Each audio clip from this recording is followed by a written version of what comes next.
Coming up, next week, the tomb of the unknown soldier turns 100.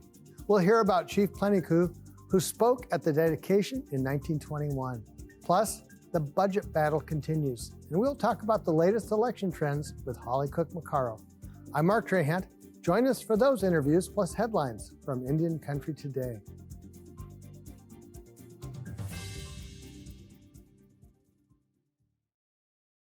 The Walter Cronkite School of Journalism and Mass Communication at Arizona State University is honored to be a supporter of Indian Country Today. Working with award-winning professors, Cronkite students learn news reporting, social media, shooting and editing videos, and producing content for communications industries. Cronkite's 15 professional programs give students the opportunity to cover critical issues throughout the U.S. and beyond. Learn more at cronkite.asu.edu.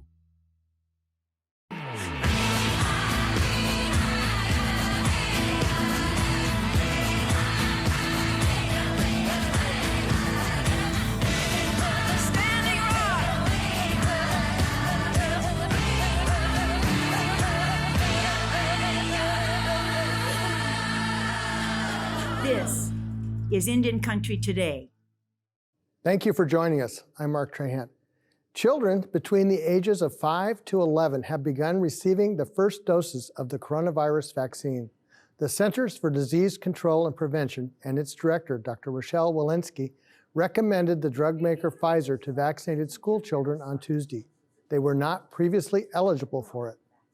Children's doses of the Pfizer vaccine consist of 1/3 of the dose adults receive.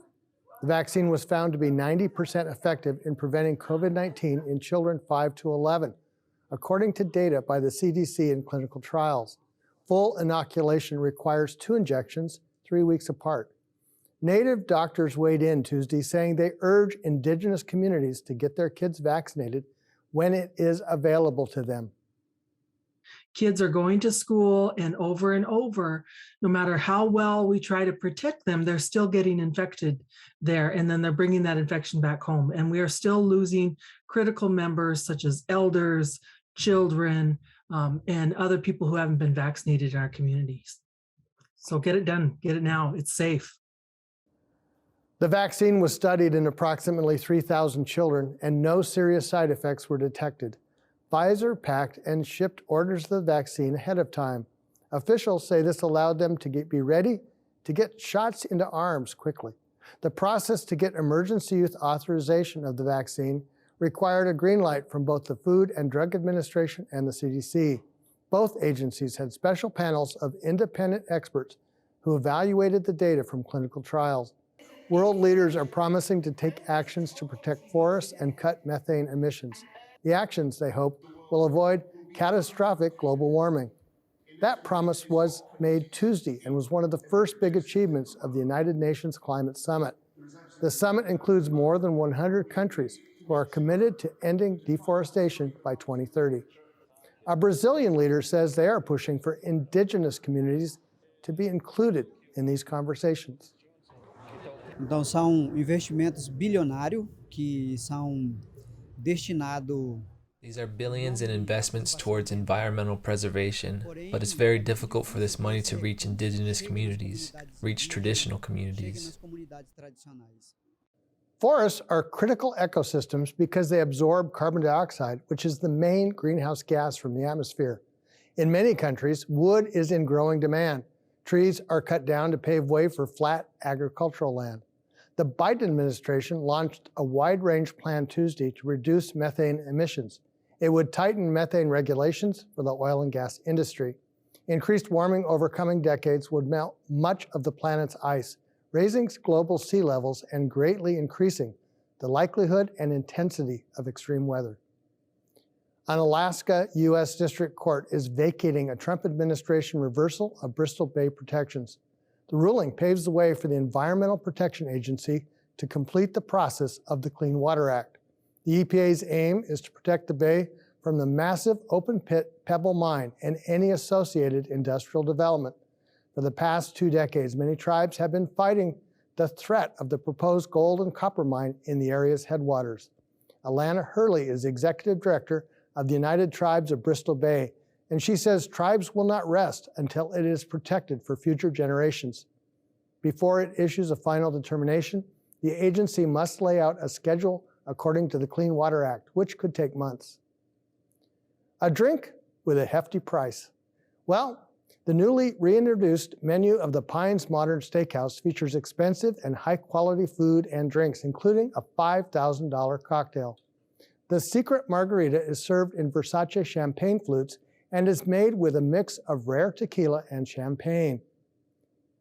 The most expensive item on the menu is a tasting flight of the 4 of the rarest single malt Scotch whiskey, all which are aged 50 years or more, coming in with a price tag of $10,000. The high-end restaurant is owned by the San Manuel Band of Mission Indians and is located in the Yamava Resort and Casino. The full enterprise will reopen in December. And those are the headlines for Indian Country Today. I'm Mark Trahant. Next week is the 100th anniversary of the Tomb of the Unknown Soldier, and the Chief Pleniku Honor Guard will be there. We'll take a look at the part the Chief played at the original dedication. Plus, news from Washington on the budget front and how various elections last night affect Indian Country. That's later in our newscast.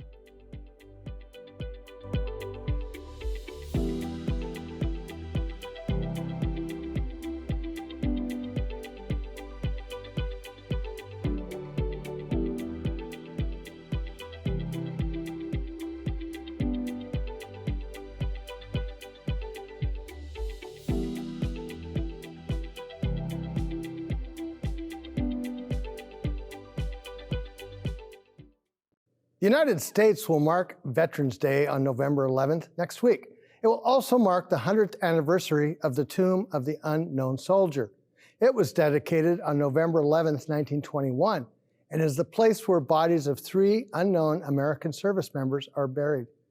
At that dedication, Chief Pleniku was selected to represent all Native American service members. Plenikups is from the Crow tribe in Montana. Joining us today to talk about Chief Pleniku and his part in the dedication is Ellsworth Goes Ahead. He is a member of the Chief Pleniku Honor Guard from Pryor, Montana. Welcome, Ellsworth. Thanks for having me. Appreciate it. This is an extraordinary story, so maybe start with kind of the big picture. Well, the big picture is the history behind this event that's coming up. In 1921, Chief Pleniku was invited by the U.S. War Department and President Harding to be at the original dedication of the Tomb of the Unknown Soldier. And in doing so, he represented all Native Americans across the United States to be at the tomb and to he wasn't scheduled to say to speak, but he was given an opportunity at the conclusion of President Harding's speech to say a few words and say a prayer for a prayer of peace. And in conclusion of this prayer, he left his war bonnet and coup stick on the tomb as a gift. And so through a connection of history, I myself and my honor guard, being descendants of Chief Pleniku, have been invited to represent him at the centennial celebration coming up next week in November. I mean, it must be really a special honor to be a descendant and also to be in the honor guard. What do you feel about that? That's a great question, and it's really hard to answer because Chief Pleniku was such an influential leader. He had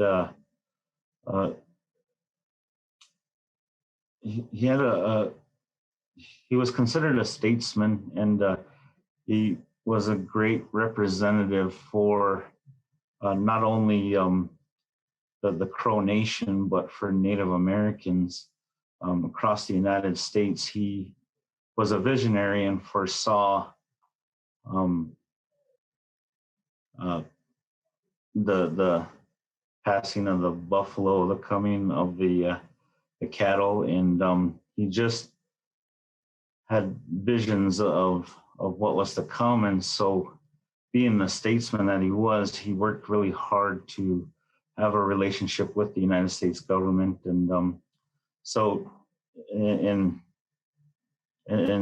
tracing his footsteps and his legacy back to Arlington, it's really difficult for me to wrap my head around the magnitude and the meaning of this event. I understand one of those meanings is that you actually have the flag that was used. Maybe talk about that. So the Chief Plenty is one of two individuals, to my knowledge, that have been issued their own flag by the United States government. And through my lineage, my relationship to Chief Plenty, the flag has been passed down through my family, and I currently have the right to carry it in his honor for the people. The flag does belong to the people, and whenever it's requested at certain ceremonies, events, then it is my obligation to bring it out and carry it in his honor. I'm interested in hearing about the honor guard that's going to travel next week, and what the plans are for that day. I'm glad you asked. So I am traveling with 7 other military veterans who are also connected to Chief Plenty through descendancy, and it's a group of really great guys that and relatives that I have a very high level of love and respect for. One such veteran in our group, he is a Vietnam veteran, a Purple Heart recipient, and he carries the United States flag for our honor guard. And he's an amazing, very humble man. His name is Richard Littlelight, and he's somebody that I definitely look up to. And not to mention, the other 6 veterans in our group. They're combat veterans, and they've served our U.S. military, and they are very honorable men. And we're all excited to participate in this upcoming event. Part of the story here is that Native Americans are among the first to sign up for military service, even in times of peace. They are, and a lot of that is contributed to our culture, and the warrior spirit, and where we come from. It's all tied together. There is a very high per capita of Native Americans serving in the U.S. Armed Forces, and that I feel very strongly that is contributed to the warrior spirit, and just the people who we are and where we come from. The ceremony next week also has an international flair. I understand it actually began overseas. Maybe tell us about that. So the unknowns started in France, and the unknown soldier that's buried in Arlington today was chosen amongst 3 other unknown soldiers, and he was brought over to the United States and honored in 1921 on November 11th. And so there was a pilgrimage reenacting the transportation of the unknown soldier to Arlington, and it is all tied into the events of Veterans Day week, which we'll be there and participate in. And but we have been invited by the Society of the Tomb of the Unknown Soldier president to attend a plaque and a wreath laying in honor of that unknown soldier coming to U.S. soil, coming home. You know, it strikes me as one of the extraordinary things about both this ceremony coming up and the ceremony from 100 years ago is that in 1921, American Indians were not citizens of the United States. That is correct. And you know,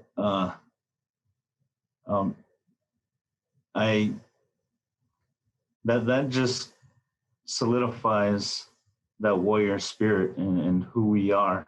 And you know, enlisting in the United States military, even though our young warriors didn't have citizenship, you know, they left their home and their country to fight in World War I, World War II. You know, they in love and respect for, you know, their family and their loved ones, and for, you know, their people. And that just says a lot about who we are and where we stand. For the viewers that don't know, the Citizenship Act was passed in 1924. So it actually came about because there were so many Native Americans serving in World War I that Congress felt an obligation. There is a very high percentage that the unknown soldier could be, you know, Native American himself, because of the very high percentage of Native Americans who served and fought in World War I. Since it is Veterans Day, I do want to ask you about your own service. Thank you. I'm a United States Marine. I'm a combat engineer. I love being a Marine, and I serve very proudly, and you know, it was that warrior spirit that is all done in regards to my family. Was that what went through your mind when you signed up? When I assume you were a young person at the time, and was that in your thinking at the time? Yeah, honestly, you know, I just had a calling, and I actually enlisted when I was 17, and my father had to sign my enlistment papers for me because I wasn't of age. But you know, I just felt a very strong calling to serve, and I'm very glad and proud that I did. We only have a few seconds left, but I want to ask you what this means to the Crow Nation. Again,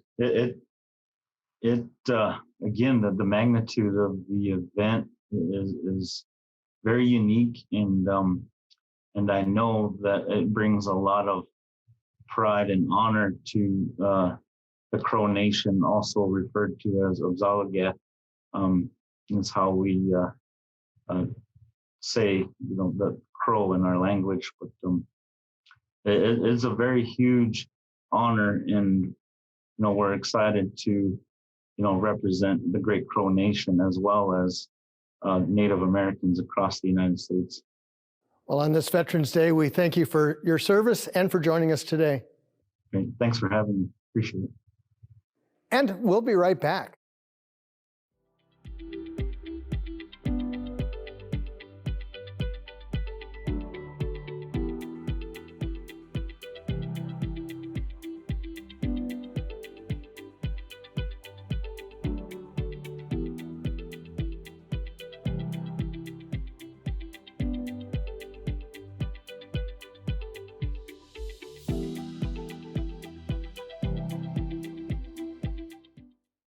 There is a lot going on in the world of politics. Congress hasn't yet reached a spending deal. Voters in Virginia narrowly elected a Republican who ran on ending critical race theory, and Democrats don't seem to be on the same page. Let's find out what all this means for Indian country. To break it down, we have with us Holly Cook-Macaro. She's a partner with Spirit Rock Consulting and is a regular contributor to our news program. Welcome, Holly. Hi, Mark. It's good to see you. So how do we sort this out? There's so much going on. That is such an open-ended question, right? We can talk about the elections. We can talk about the ongoing negotiations on the Hill. We can also, and most importantly, talk about what this means for Indian country. I think this is my job, is what I do, is working on the Hill and working on advocating for tribal issues in the bills that are going through. And even I am kind of tired of the back and forth every day. America and Indian country must be so exasperated with, they're on the verge of a deal and then it pulls back. What this has certainly underscored, both, I think, on what is happening on the Hill and what we saw happen in the elections in Virginia last night, is that the moderates are really going to continue to be in power. We've seen that Senator Joe Manchin of West Virginia, Senator Kyrsten Sinema of Arizona have continued to exert their power, given the extremely thin majority in the Senate, over what their priorities are and what they want to see as the most moderate Democrats in the Senate. We see that in the House with the extremely thin 3-vote margin that Speaker Pelosi has to manage, and with her progressives. Those two competing priorities of both getting an infrastructure bill passed and getting a transformational reconciliation budget bill passed have just been, the back and forth has been incredible. I think we've seen some of that play out in how the electorate changed in the elections in Virginia last night. Moderates in New Jersey, long a Democratic stronghold, really have affected that election as well. So we are watching this play out. Again, I think for Indian country, this means we've got to continue to fight for those priorities and really playing defense. That's what I've spent my time doing over the last week and a half or so, is playing defense as the cuts to the reconciliation bill have been disproportionately affecting Indian country. We continue to play defense as this deal is worked out, although really some of these numbers are very locked down. And that's what seems so extraordinary, is that Senator Sinema owes a lot of her margin of victory to Indian country. And you'd think that would be her championing cause, instead of being, let's cut this, let's cut that. Right. I would think that as well. But that is not where she is playing this in the Senate. I haven't heard a lot from her on playing defense on the tribal priorities in the Senate. What she really has been doing is playing those very high level priorities about the numbers, about the spending. But also, unlike Senator Joe Manchin, who holds regular press contacts, is always chatting with reporters, we always have a sense of where he's at, what he's looking for. Senator Sinema has been not in relation, but very quiet. She's not very open to speaking with the press, holds her cards very close. And I guess I wish that we would see a little more vocal support and even behind closed door support for those tribal priorities. I wonder if this election yesterday opens up the possibility for Native candidates, as the Democratic Party particularly starts to look, what is a winning combination? Yes, exactly. Backing up just a little bit, representation, which is we've been talking about just at a rising level over the last several years, given some of the excellent data that's been put out there. It's so important. Our kids, if we see that, we see Sharice Davids, we see Deb Haaland in these seats, our kids think they can see that they can do it too. We've seen Pramila Jayapal from Washington State, of Indian descent, East Indian descent, that's monumental for her community as a woman. And so that sort of representation is so important for our communities of color. Now, when we see these votes change, and we see candidates of color that with each successive election, these barriers are broken. And I think that is the American electorate no longer has this kind of stereotypical expectation of what legislators and elected officials look like or where they come from. That is good for Indian country. And so we're seeing a few candidates step up from Indian country. I hope that we see more. There's more of an effort. I think we have a stronger, broader base of both organizations that provide training, that recruit candidates, and then provide the support than we ever have before. What I know we only have about a minute left, but with this back and forth on the budget, what do you think is next in that regard? Well, the progressive signaling that they will support an infrastructure vote, I think, is going to open this up. There's so much angst within the Democratic caucus over this very small group holding up what, Bernie Sanders is extremely frustrated with the lack of progress when what he saw was a transformation opportunity for Democratic priorities. But certainly this has shrunk. This is, again, it's going to be much more moderate than any of us expected 6 weeks ago and what that was going to look like. Are any big signs in the election that give you hope? Not after last night. As you know, I work on the Democratic side of the aisle. Last night, I think, is a wake-up call to Democrats about what we need to be doing, about some things that need to, some accomplishments that need to be recorded, and finding some paths forward for the priorities. So it's a wake-up call for the Democratic side of the aisle, and I think probably gives the Republican side of the aisle some things to stand on as they move forward as well. Always fascinating. Thank you, Holly Cook-Macaro. Yes, thanks, Mark. And that's a slice of our Indigenous world. Thank you for watching. For all the latest news, go to IndianCountryToday.com. I'm Mark Trahant. Sometimes you got to take a stand just because you know you can. Oh, you got to run, you got to run.